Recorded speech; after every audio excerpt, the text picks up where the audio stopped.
what's in my case. A lot of people see my case and they wonder, well, what is that? Is that a trumpet? Is that a piano? No, it's a violin. This right here is a bow that I found at a thrift shop for, I think I bought it for 10, 15 bucks, maybe 20. I think it's wood. Yeah, it's definitely wood, which is better than fiberglass. I was like, well, if it's wood already, it should be at least, I think 50. But it has no hair on it. And I keep telling myself that I'm gonna rehair it. It's pretty tip heavy. And yeah, I mean, it's not bad. It's just the bow that I've kept from thrift shopping. And then I have a carbon fiber bow that definitely needs rehairing. I think I want to try to keep this kind of like an outdoors bow. This is a bow that I had way back in the day. It doesn't have any winding here because my hands are corrosive as it can be, and this was just turning yellow and the corrosion was getting everywhere and the instrument and all that stuff. So I just kind of took that off. Yeah, well, it was looking kind of like that, the kind of greenish tint to it, looking like the Statue of Liberty out here. But it's a carbon fiber. It's not too bad, I don't think. It's just not awful as far as balance goes. Again, a little tip heavy, but I guess I kind of like tip heavy bows in general. I don't know. This has gotten me through a lot of it, especially in humid weather. This was very good, very durable. And then I have my daily driver, my bow. It's a bit dirty right now. It needs probably some cleaning. But this bow, oh boy, this bow, yeah, this bad boy is good. It's crazy seeing what you had before and then going to what you actually use. It's just feels so nice. The whole idea of the extension of the arm, right? It's just so true when you have a good bow. This is a Victor Bernard bow. I think he's still alive. He specialized mostly on viola bows. And I was close to doing a viola double major situation, or double masters in viola and violin in college, but that plan fell through. So I guess there's some violist in me. There's some violist spirits in me, and I just like this bow. It's a little on the heavier side as well, but it's well balanced, I think. Needs rehairing for sure. It's only good since day one. Victor Bernard bow. I got this picture taken recently of me playing. If you ever play with me, you would find me doing this sort of pose with the violin. Hopefully it's showing. It's just something that I find comfortable. My violin teacher used to make fun of me for that and say that I always sound better when I'm playing like this and that I should just find a way to translate that into the actual posture. But I think it's also just the thing of having fun, I just had more fun playing like that, or I feel just more chill.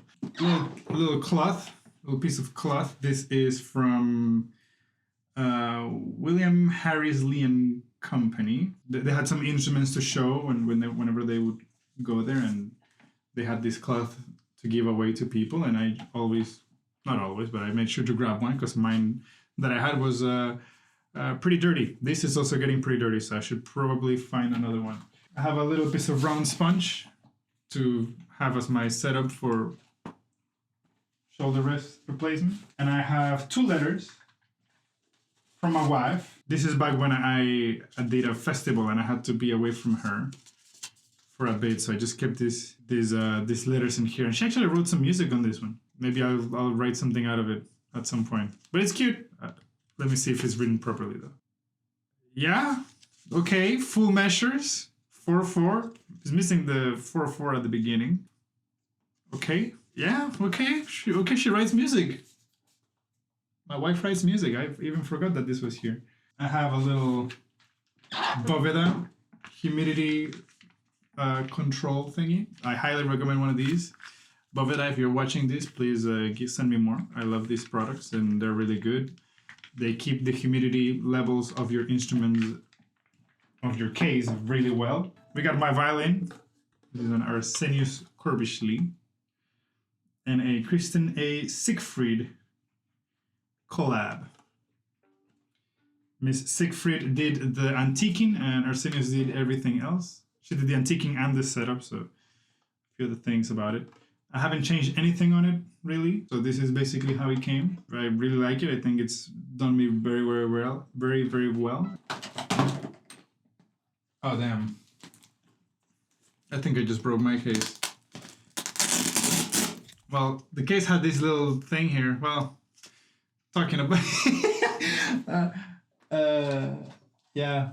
Well, that glue is not very good, is it? That's unfortunate. Good to know. Had to happen, right? Maybe it's a sign for a case company to send me some stuff and just carry it around. You know what I'm saying? Like, I don't know. This is also stuff that I have in my case. I have this Andrea violin rosin. For anyone interested, this is what I carry around. It's been good. I mean, I don't have any complaints about it. My only complaint is that it lasts too long, I guess, because I've had it for years and it's still usable. Maybe I just don't use enough rosin. Could be. I have a pair of high fidelity earplugs. Come with a little chain. They're good. I think they're good. I don't know. I use them to mow mostly when I'm mowing. They're not too bad. I have a pencil from a thing that I did recently, the Hayden Festival in Oklahoma. Big shout out to all my homies out there. Free pencils, love free pencils. Sound pose adjuster and sound pose setter. I bought this way back when I had an instrument of a lesser quality, and I was really trying to figure out what to do with the sound. And so I dabbled a little bit in sound pose adjustment. So I was like, well, it can only sound better than this. And so I did. I dabbled. I've learned a little bit on how to do it. I'm not an expert on it. The reason why I keep this in my case is because sometimes you never know what's going to happen, either when you're teaching or when you're just out and about. I think it's good to at least have the sound pose setter. Kind of like put it in the sound pose and whatever. Just set it up. Adjust it if you need a little bit. I have a mechanic pencil that has no lint on it. I should probably fix that just to make sure that I do have a pencil that works. I have a microfiber cloth, it seems. What is this? Yeah, seems like just a microfiber cloth. This was given to me from my wife. She does acting and stuff like that. But I haven't used it. It was just here in this little pouch thingy, so I'll just keep it there for now. This is fun. I forget about all the stuff that I have in here. I have here a practice mute. It's been good to me. From day one, it mutes it really heavily. I keep it in its little box. I have a little chin breast key, I guess you could call it, like to get them tighter or get them looser. The amount of times that people have asked me to use these, it's incredible. I've recently found that you can also use these pretty well to remove the ball end of strings. If your strings are removable ball ends, you can just use this to remove the ball ends. It's really good actually for that. This is the thing that I would say every violinist should have. And you just never know when you're going to need it, and you never know when your friends are going to need it. So, and I have some backup strings. These are strings that I have used. Like I said in my previous video, I'm rocking these strings right now. I have some metal G strings. I don't even know. Some pure Astro strings that I keep for the G string. I don't even know why I still have them in the case. And then this is the strings that I'm rocking at the moment. They're really good.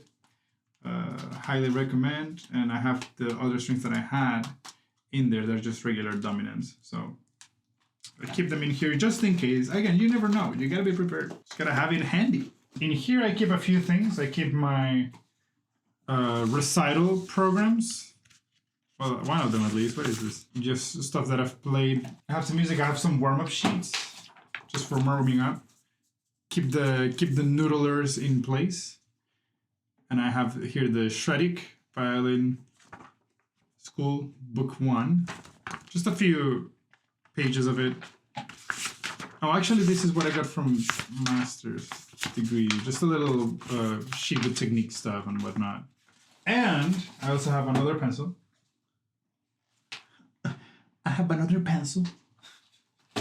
And I have all the auditions sheets that I have done. I don't know if I'm able to allowed to show them. At least most of them. I have like, sometimes, when you're auditioning, you have to send a check to lock in your spot in there.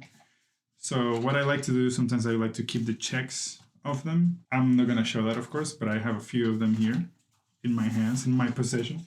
Just memoirs, I guess, of things that I've attempted and perhaps failed. This is 1, 2, 3, 4, 5, 6. 6 little reminders, I guess, that, and I guess 7. Well, 7, this is one of that, I don't know why I have this here. 6 little auditions that I've done, haven't got them, or didn't get them. And that's fine, just a little reminder that I'm at least trying. 7 auditions, I got at least 1. So it's not half bad, I would say. So it's just a reminder, just a reminder that it can happen, I guess, in a way, right? But yeah, let me know what you have in your case. If you think I should have other stuff in my case or take away some stuff from my case, that'll be much appreciated. That's what I have in my case. Just a few things.